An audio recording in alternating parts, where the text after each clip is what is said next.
I sent the message into the family group chat like someone tossing a coin into a well after the water has already dried up. Not because I believed anything would come back, but because ritual demanded it. Flight lands at 3 o'clock p.m. Can someone pick me up? 14 words, nothing more. No emoji, no pleading punctuation, just the plainest sentence I could manage after weeks of military processions, folded flags, official condolences that felt like paperwork recited aloud. My thumb hovered over the screen for a second before I hit send, but the truth is I already knew the answer. Families show you who they are in small ways long before they confirm it in the biggest one. The chat lit up within minutes, but not in the way that mattered. My brother replied first, busy. Uber, that was it. No period, no sorry, no question mark softening it into something more. My mother followed a couple of minutes later with a longer line that somehow cut deeper. You should have told us earlier. Hard to rearrange things now. Not a single question about the funeral. Not a single acknowledgement that I had just lowered my husband into foreign soil while men in uniform fired rifles into the gray air. Not how are you holding up? Not we're proud of him. We're proud of you. Just the cold calculus of inconvenience. I locked the phone, set it face down on the nightstand in the base guest house, and stared at the flag folded into its perfect triangle against the duffel by the wall. That flag looked weightless, but I knew better. It carried more gravity than any object I had ever lifted. It was the last thing the army had pressed into my arms before saluting me like honor could make up for absence. I lay back on the narrow bed, listening to the rattle of the air conditioner, and thought about how Daniel used to joke about hotel rooms on leave. How he'd say every beige room looked like it was decorated by a committee that had never met each other. He would have laughed at this one, the ugly painting of boats on the wall, the scratchy blanket. I pressed my palms against my eyes until fireworks danced in the dark. The next morning, I boarded the flight home with the flag in my lap and a silence ringing in my ears. The seat beside me was empty, and for a moment I imagined Daniel dropping into it the way he always did, too big for the narrow space, grinning at me like he'd smuggled joy through customs. But the grin never came. The plane hummed. The clouds slid past. I breathed in and out and tasted only metal. When we landed, I walked through the terminal as families collided in embraces, as balloons bobbed above heads, as signs waved with handwritten names. I kept moving, eyes down, coat pulled tight. Outside, the air hit me sharp and cold. My phone stayed dark. I ordered a ride. 20 minutes later, I climbed into the back of a gray sedan that smelled faintly of fries and gasoline. The driver asked if I wanted music. I said no. He didn't ask why I carried a triangle box so carefully. For that, I was grateful. My parents' house looked exactly as it had when I was 16 and dreaming of leaving. The peeling paint on the porch rail, the Buick in the drive, the curtains drawn tight like the house didn't want to be looked at. Both cars sat there, proof that when they texted me about being too busy, they meant too busy to care. My mother opened the door with a sigh already on her lips. You should have planned better, she said again, as if repeating it would turn it into truth. My father glanced at me from his recliner, eyes flicking to the flag and back to the muted football game on the TV. Long flight? He asked, that was all. I carried my duffel upstairs to my old room, the one that still had posters peeling at the corners. I set the flag on the dresser. I sat on the bed. I listened to the house creak around me. And I knew I was a guest in the place that had once raised me. The days that followed blurred. My brother stopped by once with a bag of tools for Dad. He nodded at me like I was a stranger on the street and said, let me know if you need cash.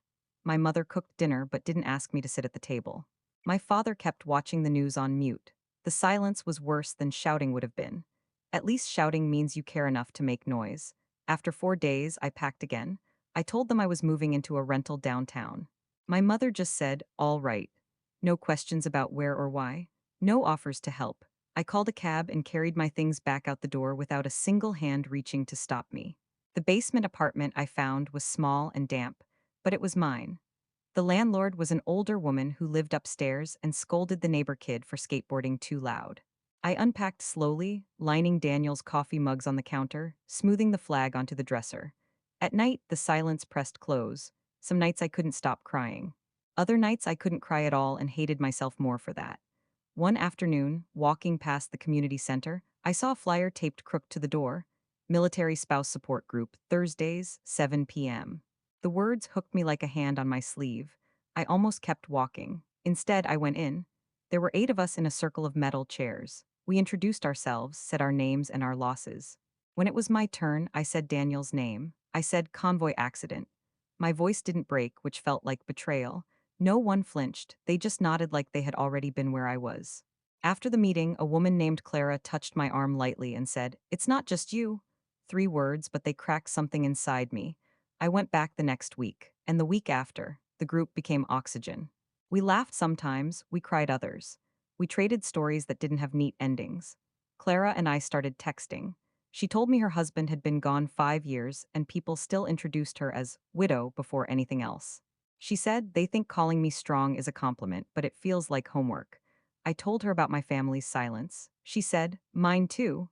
That made us sisters more than blood ever could.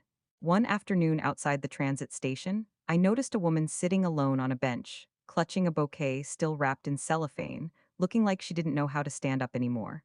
Her suitcase was small. Her eyes were red. She looked exactly the way I had felt that first day back. I sat beside her and asked softly, "Do you need a ride?" She blinked at me like she hadn't heard the question in a long time. "I don't know how to ask for anything anymore," she whispered. That was enough. I called Clara. 10 minutes later, we were helping the woman into the back of Clara's car, driving her to the address she gave us. She didn't say much. She didn't have to, being there was the point. That ride turned into an idea. The idea turned into a list. The list turned into a small network. We called it Wings of Home. We started simple. Rides for military spouses who came back from funerals or deployments to empty curbsides. Volunteers signed up. Word spread quietly, from one grieving household to another. We didn't promise to fix anything. We promised to show up. By the time spring came, 20 volunteers had joined us. Some were veterans themselves, some were widows like me, some were just people who believed absence should not be the only thing waiting at an airport curb. We didn't have uniforms. We didn't have money. We had cars, coffee, and presents. And sometimes that was enough. By summer, Wings of Home had become less of an idea and more of a pulse running through the city. We started meeting at a borrowed storefront downtown, a place with scuffed linoleum and a heater that moaned every time it came alive, but it was ours. Volunteers drifted in and out, bringing bagels, folding chairs, secondhand blankets, stacks of toiletries. We didn't decorate much. We didn't need to. The room carried its own purpose. Clara called it the hub. Santi, a 17-year-old skater who had joined after his uncle's funeral, said it felt like a checkpoint in a video game. Somewhere you returned when the map had gotten too dark. We stocked a shelf with socks, toothpaste, notebooks, prepaid bus cards. Next to it, we left a jar labeled coffee. Not a donation jar, just a reminder that sharing warmth counted as currency.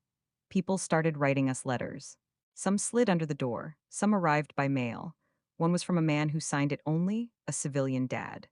He confessed that when his son-in-law died, the family had failed to meet his daughter-in-law at the airport. "We had excuses lined up like firewood," he wrote. "I don't want to be that man anymore. Tell me how to help."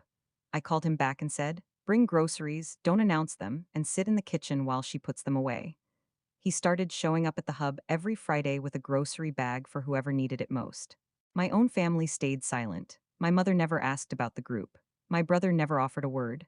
Occasionally, they sent a photo or a casual text about something unrelated, a fish caught, a pie baked.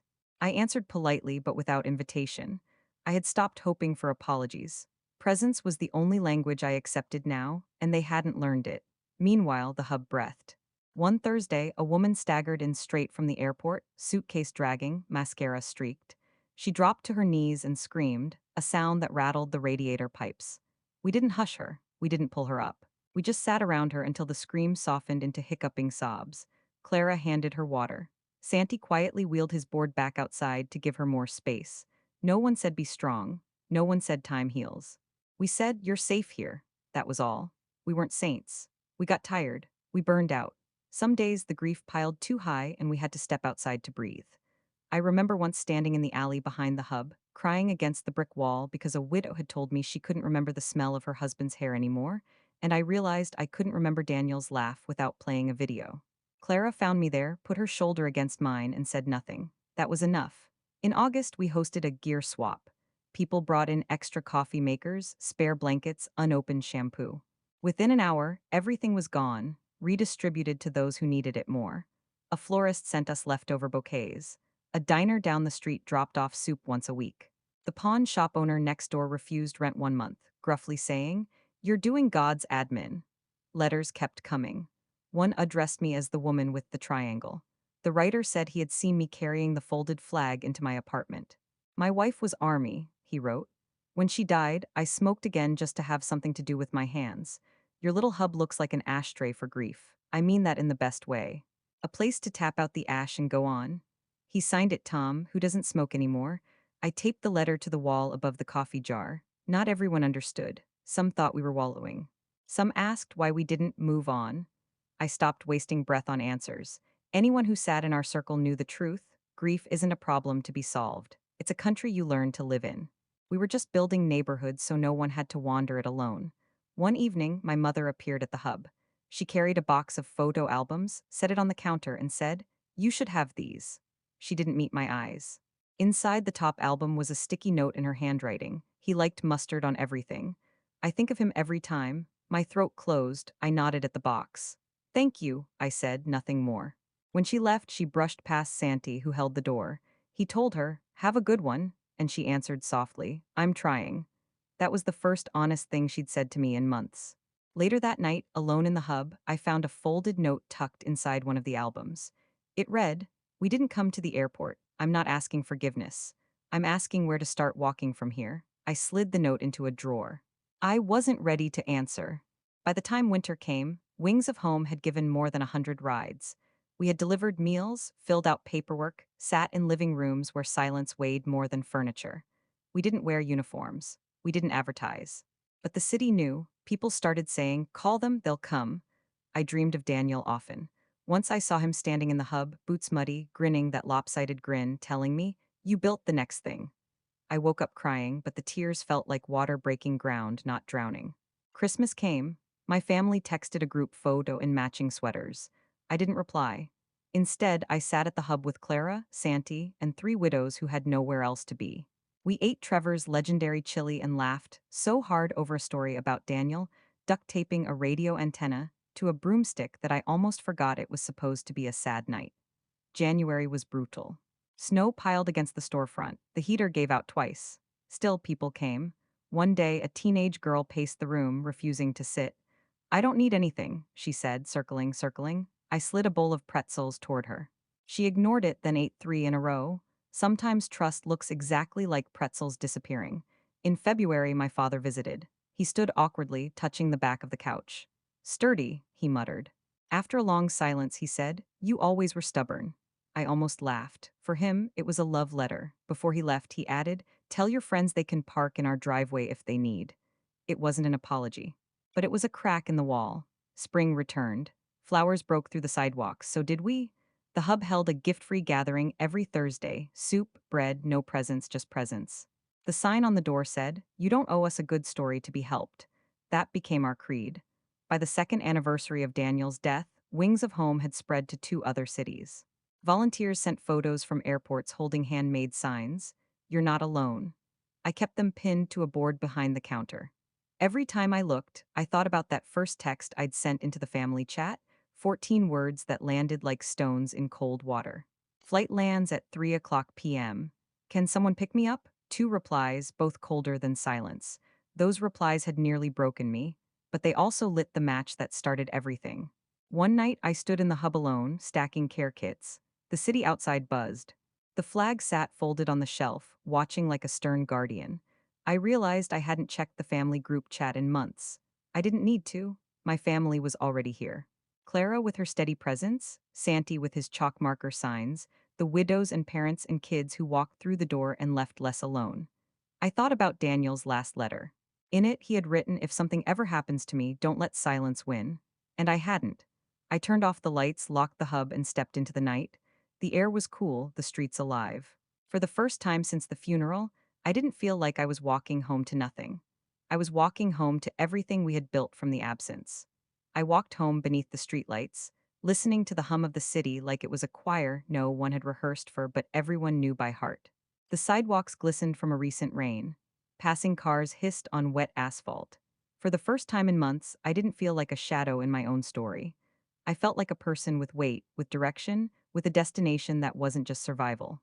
At the apartment, I set the care kits down by the door. I made tea in Daniel's chipped mug. the one I'd carried through every move, every season, because it reminded me that broken things could still hold warmth. I sat at the table and opened my notebook. On the first blank page, I wrote the date, then one sentence. Today, the silence didn't win. I thought about the women and men who had come through our hub, the ones who carried their grief in plastic bags, in tired eyes, in the slump of their shoulders. I thought about the small victories, pretzels eaten, forms signed, rides given. They weren't spectacular, but they were steady. They built something no apology from my family could ever match, proof that presence was possible. The next morning, a letter waited in the mailbox. No return address, just careful handwriting. Inside, it said, I don't know your name, but I know your story. When my brother died overseas, no one met me at the gate. I thought it meant I was unworthy of being carried. Then I heard about what you built. You reminded me that love is not a scarce resource. Thank you for proving strangers can be family. I pressed the letter flat on the table. I imagined Daniel's grin, the way he would have lifted me off my feet for starting something bigger than us both. And for the first time since the convoy accident, I smiled without forcing it. We would keep going, Clara, Santi, me, and everyone else who had decided silence didn't get the last word. We would keep building until no one sat alone at a terminal wondering if they mattered enough to be met. And even when the hub's walls aged, even when our hair silvered, the truth we had planted would remain. Family is not who leaves you waiting. Family is who shows up. I turned off the lamp, left the letter by the flag on the dresser, and crawled into bed. The city outside whispered with night traffic, and for the first time in years, I slept without dreaming of absence. Because absence was no longer the loudest voice in the room. Presence was, and presence was enough.